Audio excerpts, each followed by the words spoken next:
అదే RTV app వార్తల్ని క్షణాల్లో చదివే అవకాశం ఉంటుంది. ఒక న్యూస్ పేపర్, ఒక టెలివిజన్ ఛానల్ మీ చేతుల్లో ఎప్పుడూ ఉంటాయి. ఒంటరి మహిళను టార్గెట్ చేస్తూ శ్రీకాకుళం పట్టణంలో ఇళ్లను దోచుకుంటున్నారు దొంగలు. ఏడాది క్రితం గుజరాతీపేటలో ఒక వృద్ధులాల ఇంట్లో పట్టపగలు దూరి ఇంటిని గొల్ల చేసినటువంటి దొంగలు మాత్రం నిన్న ఇక్కడ సారంగి వీధి అంటే శ్రీకాకుళంకి ఐకాను, అదేవిధంగా వ్యాపారాలు, అదేవిధంగా ఆవాసాలు ఉన్నట్టు ఈ వీధిలో ఈ ఇంట్లో ఒంటరిగా ఉన్న మహిళను మాత్రం రెక్కి వేసి మరీ నిన్న ఆమె నోట్లో గుడ్లు కూరి ఆమె దగ్గర ఉన్న ఆభరణాలు సుమారు 30 తులాలు దోచుకుని వెళ్ళారు. ప్రస్తుతం ఈ ఉదంతం మాత్రం శ్రీకాకుళం పట్టణవాసుల్లో ఒంటరిగా ఇళ్లలో మహిళలు వదిలిన వారు మాత్రం తీవ్ర భయాందోళన గురిచేస్తుంది. చూస్తే కనుక రద్దీగా ఉన్నట్టు ప్రదేశం అంటే నిత్యం రాకపోకలు సాగుతాయి. కాకపోతే వ్యాపార లావాదేవీలు విధి నిర్వహణలో భాగంగా పద్దాడితే మాత్రం ఈ విధంతా కూడా నిర్మానుష్యంగా మారుతుంది. ఆ క్రమంలో ఎవరైతే ఒంటరిగా ఇళ్లల్లో ఉంటారో మహిళలు అన్న విషయాన్ని మాత్రం గమనించినటువంటి దుండగులు రెక్కి వేసి మరీ ఆ ఇళ్లను గుల్ల చేయడంతో పాటు అవసరమైతే వాళ్ళ ప్రాణాలు తీసేందుకు కూడా వెనకాడడం లేదన్నటువంటి ఉదంతం ఈరోజు శ్రీకాకుళం పట్టణంలో చోటు చేసుకోవడం ప్రతి ఒక్కరిని కూడా భయాందోళన గురి చేస్తుంది. అందులో భాగంగానే జగదంబ ఈవిడ నిన్న ఇంట్లో ఉన్న సమయంలో ఇద్దరు దుండగులు ఇంట్లోకి చొరబడి తలుపులు వేస్తున్న వాటిని తీసి ఆమె దగ్గరకు చేరుకొని మంచినీళ్ళు కావాలని అడిగే ఆమెను అదమాయిస్తూ ఎప్పటికీ ఆమె వారిని కనీసం పట్టించుకోపోవడంతో ఆమెని నోట్లో గుడ్డ కూరి మరీ ఆమె ఆభరణాలు దోచుకొని ప్రస్తుతం జగదమ్మ మనతో ఉన్నారు. ఏం జరిగిందమ్మా? ఎన్ని గంటలప్పుడు ఈ ఉదంతం జరిగింది? 11 నుంచి 12 లోపలికి వచ్చారు. మంచినీళ్ళు కావాలన్నారు. మంచినీళ్ళు కావాలంటే లేవు, మంచినీళ్ళు అని ఇవ్వలేదు, నాకు లేవు, మా ఇంట్లో మంచినీళ్ళు లేవు, ఒడిపండి అంటే భీమని నోరు మూసి నోట్లో గుడ్డలు కుక్కిసి అక్కడికి ఇడిచికొలిపోయి కట్లు కట్టేసి లాగేశారు బంగారం అంతా. అంటే మీ దగ్గర ఆభరణాలు ఉన్నాయి, అవే వాటిని జోలికే వచ్చారా? ఇంకా ఏమైనా ఇంట్లో మరేమీ లాగలే, మరేమీ తీయలేదు. నా ఒంటి మీద 30 తులాల బంగారం ఉంది, అది లాగేశారు. మునుపొట్లో నిన్న వచ్చిన వారు ఎవరైనా మునుపొట్లో ఈ మధ్య కాలంలో మీకు తెలియని వారి ఇంటికి వచ్చే పరిస్థితి ఏమైనా ఉండదు? ఇంట్లోకి రాలేదు, కానీ ఇక ఈ కొరియర్ వాళ్ళవనే వచ్చారు 3 సార్లు. కొరియర్ వాళ్ళవనే 3 సార్లు వచ్చారు. కొరియర్ వాళ్ళం మందుల ప్యాకెట్ వచ్చింది విడిపించుకోండి, మందుల ప్యాకెట్ వచ్చింది విడిపించుకోండి, మీకు సంతకం పెట్టడం వచ్చినా అని 3 సార్లు వచ్చారు అంతే. సో ఆ రోజు చూశారు కదా, వాళ్ళ మాదిరిగానే వీళ్ళు కూడా ఉండే అవకాశం. ఒకటి వాళ్ళ మాదిరిగానే ఉన్నాడు, రెండో వాడు మటుకు వాకట్లో ఉండిపోయి నాకు ఇక్కడి నుంచి కనబడలేదు, కానీ రెండో వాడు గుమ్మల్లో ఉండడం వల్ల వాడిని చూశాను. వాళ్ళలో వీడే అవేళ పాలు పెట్టడానికి షర్ట్లు వేసుకోవచ్చారు. నిన్ననేమో ఆ దుక్కలా ఉన్నవాడు ఇలా పాలు పెట్టడానికి షర్టు తెల్ల షర్టు వేసుకున్నాడు, ఇంకోటి ఈ కలర్ షర్టు వేసుకున్నాడు, ఈ లైట్ రంగులోది. వాళ్ళు వచ్చిన వెంబటే వాళ్ళ తాలూకు నడవడికి ఎలాగుండేది? మీతో మాట్లాడు అంటే పెద్ద ఆవిడ కాబట్టి మర్యాదపూర్వంగా, లేకపోతే అదమాయించే పరిస్థితి? అదమాయించడం అంటే మంచినీళ్ళు ఇవ్వకపోతే మటుకు పట్టుకురండి, లోపలికి వెళ్ళండి, మంచినీళ్ళు తండి, లోపలికి వెళ్ళండి, మంచినీళ్ళు తండి అంటే నేను కదలలేదు. మరి ఇక్కడి నుంచి మీరు ఒడిపొండి అన్న మాట తప్ప నేను కదలలేదు ఇక్కడి నుంచి. నేను మంచినీళ్ళు ఇవ్వలేనండి, మా పిల్లలు డబ్బా పట్టుకొస్తే మేము తాగుతున్నాను, నేను నీళ్లు పట్టలేను, నాకు పెద్ద వయసు అయిపోయింది కదా, నేను నీళ్లు పట్టలేను, పక్క వాళ్ళని వెళ్ళి అడగండి అన్నాను. మరి ఎప్పుడైతే మరి కదలలేదో వాళ్ళు నన్ను నోరు మూయిస్తారు. వాళ్ళ మాట తీరి ఎలా ఉండేది? ఆంధ్ర మాటలే వాళ్ళవి, వాళ్ళు ఏవో ఎటువైపు వాళ్ళో కారు. మన వైజాగ్ శ్రీకాకుళం వైజాగ్ మాటలు ఎలా ఉంటాయో అలాగే ఉన్నాయి. నడవడికలో దుందుడుకు చర్య ఉండదా, లేకపోతే బతిమాలే అటువంటి పరిస్థితి ఏం లేదు. కత్తి చూపించారు, మీరు అరిస్తే మటుకు మేము ఇవి అరిచాను పక్కా ఉండి రండి అని, అప్పుడు మటుకు కత్తి చూపించారు, అరిచామంటే చంపేస్తామని.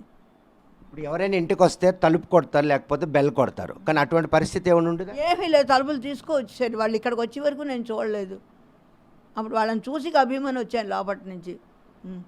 సో వాళ్ళు ఈ దోపిడీకి పాల్పడే పరిస్థితుల్లో ఉన్నారన్నటువంటి ఒక ఇది మీకు అనిపించింది వాళ్ళని వచ్చి చూసినట్టే వాళ్ళ మాటల్లో?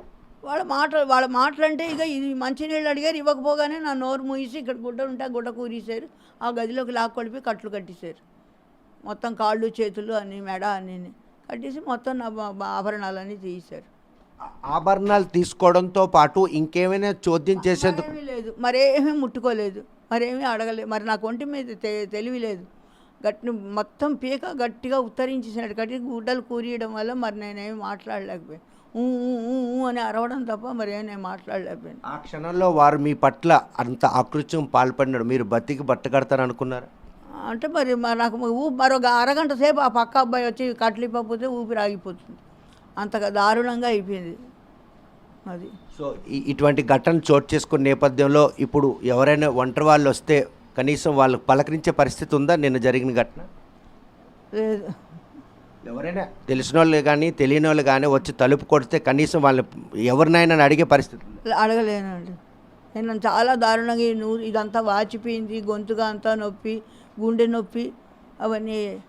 నేను అలా మాట్లాడలేకపోయాను, అసలు తిండి కూడా లేదు, తాగలేకపోయాను.